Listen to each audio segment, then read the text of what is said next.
A Highland campaigner for thousands of infected with contaminated NHS blood products says a public consultation should not delay payments. The Prime Minister has promised a £25 million fund. Nicola McCally reports.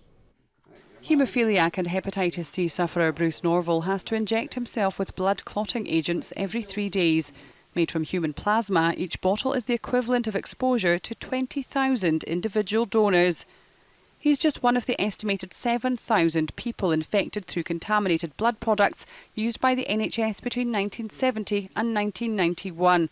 A scandal described as the stuff of nightmares in a public inquiry headed by Lord Penrose earlier this year. We were made victim by state. We shouldn't have to go with begging bowls to state to meet their criteria on the disaster that they've created in our lives.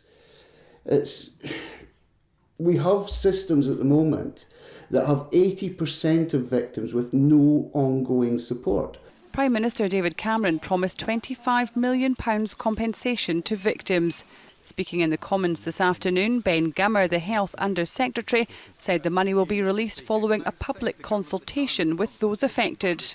We intend, within a matter of a few months, to launch a consultation. We want that consultation to be completed very quickly, preferably within 8 weeks, but should beneficiaries prefer, it would be in 12, and then to launch the scheme, the revised parameters of all the schemes by the end of the year. I started this campaign in a room full of people, and now I think there's less than a handful of us left, and those that are left are being reduced to wheelchairs and isolated lives through chronic, intractable ill health inflicted by these diseases.